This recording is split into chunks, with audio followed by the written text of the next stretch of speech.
Anthony Gourdine, it's very great to have you back in Rochester. It's been quite a while, 6 or 7 years, I think. Has it been that long? Yeah, the Arigato Steakhouse is the last time I remember you here. Steakhouse, and it was about 4 feet of snow. I remember I was with the Imperials. That's right. As a matter of fact, that was the last series of jobs we did as Little Anthony and the Imperials. Is that right? I wasn't aware of that. That's right. I wasn't aware of that. You know, I remember that show very well. I probably saw it quite a few times, and you used an opening by a Rochester native who has become quite popular, Chuck Mangione. Well, we had the band that was behind us were all Chuck Mangione's sidemen. Yeah. That's right. And yeah, that was a land of make-believe. That's right. We were big fans of his, and we started, I picked up on this in the middle of the night, someplace, I don't know where I was, Cleveland somewhere. In the middle of the night, I heard this song, and I like to sleep with my radio on because it relaxes me. And this beautiful song came over on a jazz station, and I said, what? And I just woke up and said, what is that? And I said, and I've got to do that. And I told the guys the next morning, I said, I heard a song that's incredible. And I wrote his name down, and that song was a mainstay of ours for about 2 years. We were the first probably singers to do it. We did it. It was one of the best openers we ever had in Las Vegas. I think you're probably right, and it shocked us. It was a very difficult tune to do. A lot of entertainers, because it was a lot like with the French Rite, a lot of words, and a lot of going on, and a lot of things that you have to do in order to make it successful. That's right. But it was a challenge to us, and we did it, and we were successful with it.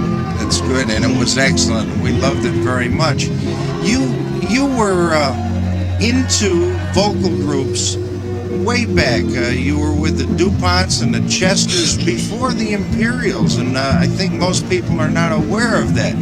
You were not an instant success, but you always loved singing, obviously. I was singing ever since I was 4 years old, my mother tells me. That's amazing. That's always been a part of who I am. Anthony Gourdine. I also was an actor. I was somewhat of an amateur child actor. Mm-hmm. And always in performing at one stage or another, my mother said.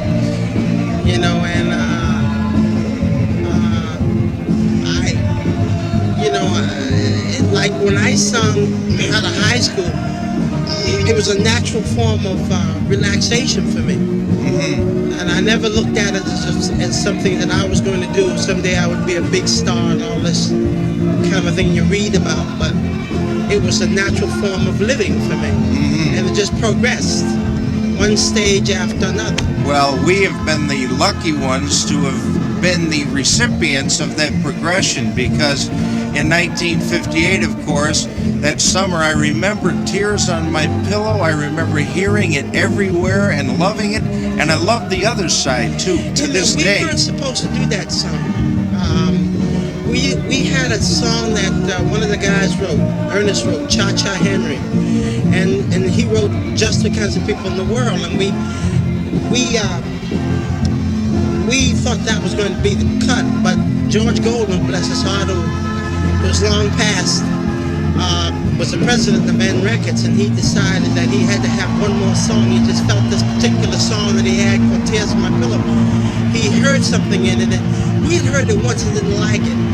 And in the recording studio, he told us to go back in the room and do it, and we did. And we went back, and we had to get a quick background to it, If you notice Tears on My Pillow, the singing is not that complicated in the background. What we did is we took it from Earth Angel. We borrowed it. Because it was this quick way of, we said, gee, that sounds like Earth Angel. But it's great. And we just did it, and obviously came out well, the amazing thing about the music of the 50s is that we all borrowed. Everybody borrowed a little bit from other people. We call it the Stone Age of what rock and roll is. There is no more rock and roll. I kid you.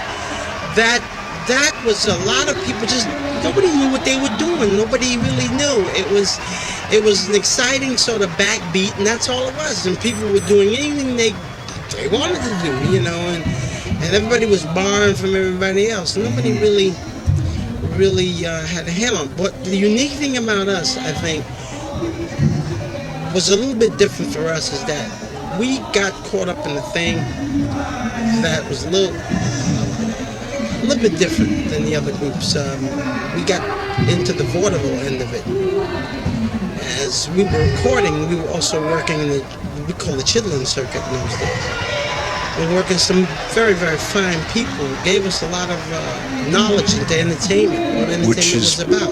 Which is probably why you became the first and the best of all the groups to go to Vegas. Well, we were one of the first. We weren't the first.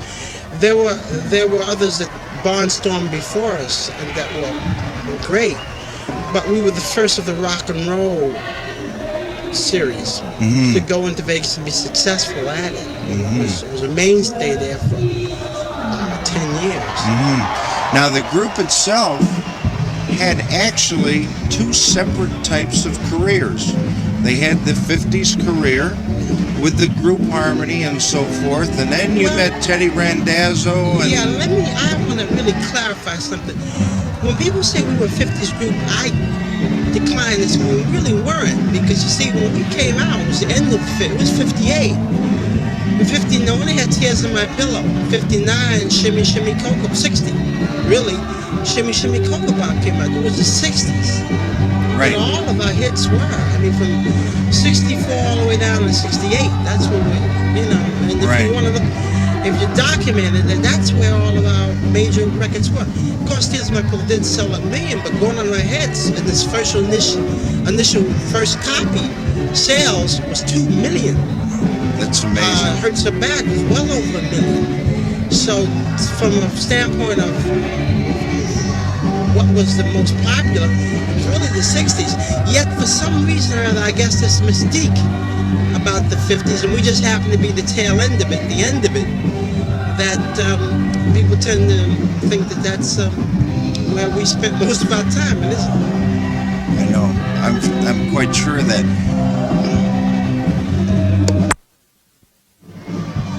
We moved to the period of 1964 when the Imperials re-emerged. Now, had the Imperials broken up, or had they continued to record? Yeah, we broke up in 1961. It was a very bad move on my part.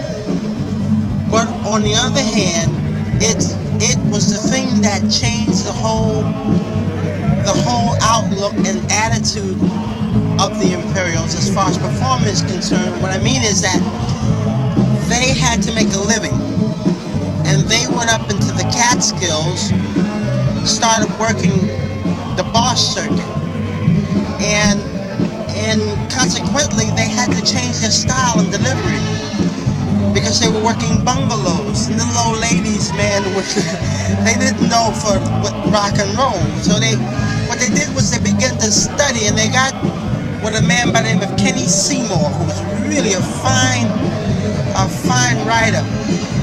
And Kenny worked with them for that 2 years, and so that when we finally decided to come back together, they were 2 light years ahead of me in entertainment. I had to catch up to them because I was still doing the rock and roll bit and the Shimmy Shimmy Ko Bops. And I think that was a blessing in disguise, because they had gained an experience that was uniquely different from any other groups that I had seen. And we carried that and kept working it, and then we started taking on an interest in Broadway shows. We used to go together to Broadway shows. We began to take those songs and then incorporate them in our show, and then, you know, make them into a sort of a thing where they're modernized into sort of a rock thing, which we were the first to really start doing that. And then we started hearing, you know, we impressed the gentleman Vince Calandra, who was then the producer of the Mike Douglas show coming out of Cleveland at that time. And then Mike was impressed And then we did this show, and one day we did Exodus on the show, and it impressed them so much. We got a call from a gentleman who was the head of the vice president of William Morris Agency, which was the top agency and still is the top agency in the world, and said, hey, this group is a little bit different. They have potential. And that just kept going on and on. And the next thing we know, we were working the better supper clubs. We began to inquire, and we began to incorporate different people to help us, choreographers, and all this kind of thing. And then we donned in with the charm school. I mean, I learned, had a man by the name of Lee Strasberg, who used to be a reporter for the old New York Mirror, who literally took me to school and taught me English. And began to show me a lot of tricks, and then we generally started playing with other performers, people like Sammy Davis, and I watched them work, and Mom's Mabley and Red Fox, and we learned comedy, timing, and rhythm, and all of that began to incorporate, and that changed the whole outlook as far as the Imperials are concerned, and that's one of the reasons why we went into another phase of the business. Right. That was a lot different from the other singing groups. Right. Now, you also teamed up with a guy who wrote songs that sounded possibly older. Yeah. Well, Teddy Randazzo and Burt Bacharach and Hal David were two, and Stan Applebaum was writing for the Drifters. Stan Applebaum was the first one to incorporate violins and that idea into the, start becoming more sophisticated. You had 16 tracks then, start going from 8 to 16. 4, 8, and then 16 tracks. Able to do more things. And Teddy was writing, under the tutelage of Don Costa, and Teddy had a different approach that he thought was going to make it, and he heard my voice and thought that I had the kind of voice that would do it. I was called a clear singer. I was not a typical R&B black singer, quote unquote. I was a clear singer, and it just worked. It worked. Those songs have become classics. Yeah. Going Out of My Head, Hurts So Bad, I'm on the Outside Looking. It's one of the most copyrighted sung songs in the world. Going Out of My Head. You can hear that in the elevator music. That's right. Wherever you go. That's right. And those are classics. And once again, the Imperials and Little Anthony were on the forefront. They were up and out in the eyes of the public again, which was terrific. And you continued recording hits right through the 60s into the 70s. Well, yeah, but we got him planning that we were at the height of our career in Las Vegas. We were one of the highest paid groups in the history of Las Vegas. We earned it. The biggest draws. But then the records began to wane, things changed. The Beatles came in the 60s, and things began to change, and we, for some reason, did not reach a point that we wanted to go. So we said to ourselves that we don't reach a certain plateau by 1975, then we were going to call it a day, and we didn't reach it, and we called it a day. That was the end. Which was, very disappointing to all of us, but you're still going strong, and we love that. Well, I wish you were still recording. Well, I would like to, but it's very political now. It's not the same as it was 15 years ago, for that matter. It's an entirely different thing now. The record companies are not in the hand of the creative people anymore. They seem to be. Guilfoyle owns it. Well, they also seem to be afraid to take a chance. Yeah, it's in the market now. It's the black and the red. And if it's not in the black, it's no good. It's hurt the business somewhat, and I think it's hurting. They're beginning to realize that. But I I've been very fortunate to run into a gentleman by the name of Tim O'Brien, who used to be an executive, and we start working on some things. So we'll see what happens. Well, I certainly hope that you will get back on disc, but at least we're very fortunate that you're still touring around, and we love your music. It'll stand forever. Yes, sir. Thank you Hope for so. coming to Rochester, Anthony. Thank you. Appreciate it.